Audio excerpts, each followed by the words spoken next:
Chapter 6. That was fun, but how does that help me? Just like in the other chapters, we're going to be journaling. So please pause me, get your things together, whatever you need to write with, and then we'll begin whenever you're ready. Once you're able to identify which suggestion types and method of delivery works best for you, you can start putting together a script for your own self-hypnosis. You should have a better idea whether or not your subconscious connects with visualizations where you passively let your subconscious do the work, or if you're more prone to be an active participant. I'll provide you with sample scripts that I created for my own use, as well as some created by my clients for their use. I also encourage you to write your own script in your journal, but please only use from the scripts I give you or your own scripts the things that really resonate with you.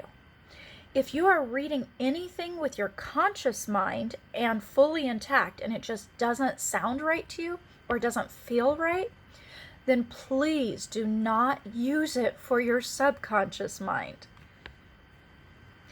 As you experience more and more hypnosis, connections will reveal themselves and you'll be able to use them or work on them at that time. I do not want you to try a generic script and gain no benefit from it. God did not make you in the image of anyone else but Himself. Your unique blueprint, experiences, and faith walk need to be honored in this process.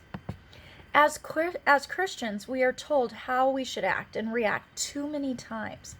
So we just suppress our true natures behind a thin mask, or worse yet, a thick wall. Your time under hypnosis is your time to start connecting with the you who God created. He has called you to be a beacon to the lost, but He doesn't want to fake you. There are no aspects of your personality, experiences, decisions, or addictions that He is not already fully aware of. Nothing is hidden from your Abba, your Creator. He sees all of you so much clearer than you will ever see yourself. Hypnosis is that place where you and God can start going through your messed up file cabinet to bring some organization and meaning to it. He will meet you at your most vulnerable times and will help you to permanently remove the files that need removal and to see things from a spiritual perspective. All Elijah's servant could see was that they were completely surrounded by their enemy. But then God opened his eyes to the spiritual realm around him, and he saw that his enemies were surrounded by God's army. We have to learn how to use our spiritual eyes. No, seeing our past through spiritual eyes will not change the past, but it will change our perception of the past. Also, it will help us to become a more active participant in creating our future. When we were created in God's image, we were designed with the ability to create. But we must also acknowledge that everything God does, He does through a process. Even when He spoke the physical world into existence, He took 6 days to do it. Each day, He created a specific part of the whole. Now we can see how all 6 steps created the whole, and how that 7th day gave the other 6 days of creation a chance to settle in. During the process, however, the heavenly angels probably had no idea why or how it was all going to turn out. After my initial session of hypnosis with the psychiatrist, the image of the room where my abuse occurred lost all of its power over me. No, that image did not take the original experience away from me, but it did change the emotions that were connected with that room. It took 42 years to find all of the major connections that had been stored in my subconscious from the abuse. And I wouldn't be surprised if there are even more yet. Yes, I question why God didn't take all of the connections, But that's when he took me through his word and revealed to me that everything he does is done through a process. The Bible tells us that Jesus is the same yesterday, today, and forevermore. His ways are never changing. It is not by accident that you picked up my book or started watching these videos and started the process of changing the connections that were made in your conscious, your subconscious, and your superconscious. When we include God in all aspects of our journey through life, we see things so differently. Here are a few examples of modern day people seeing experiences through spiritual eyes. Giovanni Gabriel was a military man and provided private security. In 2008, Giovanni Gabriel had a serious motorcycle accident and was in a coma for 2 weeks and then was completely immobilized for 3 months. He received transfusions daily, but his hemoglobin levels would not return to a normal level. He also had 2 operations during his hospital stay. Giovanni Gabriel was transported home by an ambulance, but was only home for a few hours because he had a pulmonary embolism. During his ordeal, he went from 96 kilograms to 46 kilograms, and doctors were not encouraging about his chances of survival. Today, Giovanni Gabriel is a security advisor in Bayern, Germany, and a Malinois breeder. He understands that it is through trials that we begin to understand God's path more clearly. Another example, Christy was a typical 12-year-old girl who was given the freedom to explore spirituality, but didn't have a strong foundation. When a traumatic event occurred in her life, she did what she could to survive the situation. She masked her pain with drugs, alcohol, and destructive relationships.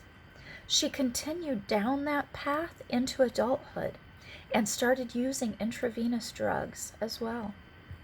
Even though she didn't know God as her heavenly Father, she recognized his voice when she heard it and found herself driving to a halfway house in Phoenix. She learned that, like any other relationship, if it matters, you have to work at it. Even during times when Christy feels like she hasn't put much effort into the relationship, God continues to pursue her with a passion and show up randomly to remind her that she is his. You too can move forward with the confidence that God will protect you from evil spirits and will actually release lies and deception of the enemy when you include your faith in perceiving your experiences. I'm going to ask you to journal. I'd like for you to read Psalm 66, 10 through 12, and then think about and answer these questions. What events in your life have been an oppressive burden?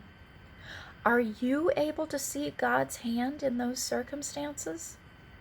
Do you believe that God can bring you out into a place of abundance? Do you believe that God will bring you out into a place of abundance?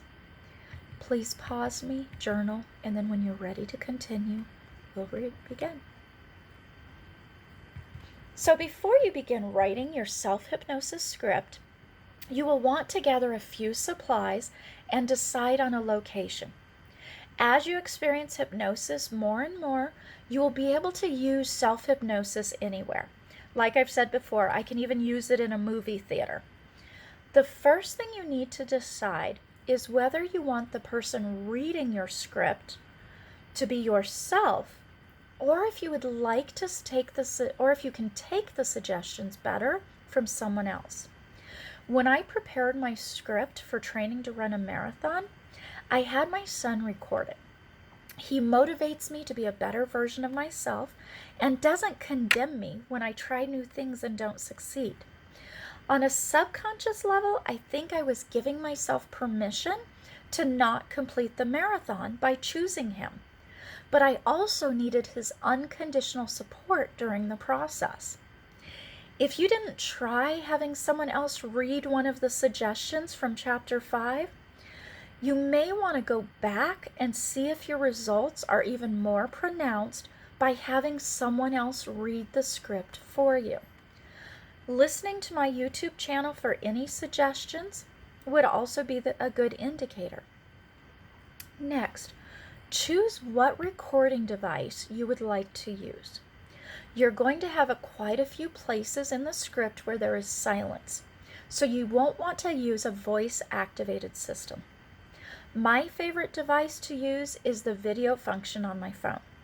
I place the camera facing a picture that soothes me. You won't want to focus on an image that stimulates you or brings memories that flood your thoughts. I record that image while reading the script so that I can revisit the self-hypnosis session wherever I go. If there is too much stimulation around me when I'm trying to go into hypnosis, I put my earbuds in and I focus on my screen while listening to the script. Before you record your script or have someone else record it, find a location that is silent. You do not want extraneous sounds on the recording. The final thing you will need to prepare in the time and location of your first few sessions is to make sure that you will be able to schedule in at least a few sessions where your time and space will not be interrupted. You will want to have the temperature of the room around 75 degrees Fahrenheit and have a blanket or sheet next to you. As your body functions slow down under hypnosis, you may feel colder. Also, some people just feel more comfortable being covered. You will also need a comfortable chair, couch, pillows on the floor, some place where you can get comfortable and recline, but you do not want to lie flat. Also, do not use your bed or the place where you normally sleep. The only exception to that rule is if your goal is sleep-oriented. The location also needs to have dim lighting, neutral smells, and a sound device used to cancel out all exterior sounds. You may use an instrumental arrangement, sound machine with gentle nature sounds, or a small fan. All of your senses will be heightened under hypnosis, so you want to try to make your environment as neutral as possible. For me, I go into a warm bath with a pillow behind my back with just candlelight. It is possible to integrate any of the things that you're not able to remove from your hypnosis area, however. I owned the Trauma Recovery Center, and we were located right next to train tracks. I gave my clients the suggestions of deeper relaxation with every sound from the train. And we ended each session by changing the suggestions to the desired outcome being reinforced every time they heard a train. So some people even choose their car where nobody will interrupt them. It's pretty much soundproof. They can recline the seat however they want to. They can adjust the temperature before they begin. So just some suggestions on how to get started. Now I'm going to ask you to take a moment to journal, and I really want you to try the different things, and then you're going to write down each of the decisions you make. So I'm going to give you the questions, then in the video, write in your journals what is your best environment. So I want you to think about what was the best way you connected to your subconscious. Go back to chapter 5 and all of the suggestions I gave you, and you're journaling about them, and see which ones you had the strongest reactions to. What process is God taking you through in your life right now? Is your superconscious or spiritual eyes connected more with your conscious or your subconscious mind? What have you done to prepare for your first self-hypnosis experience? Describe the location.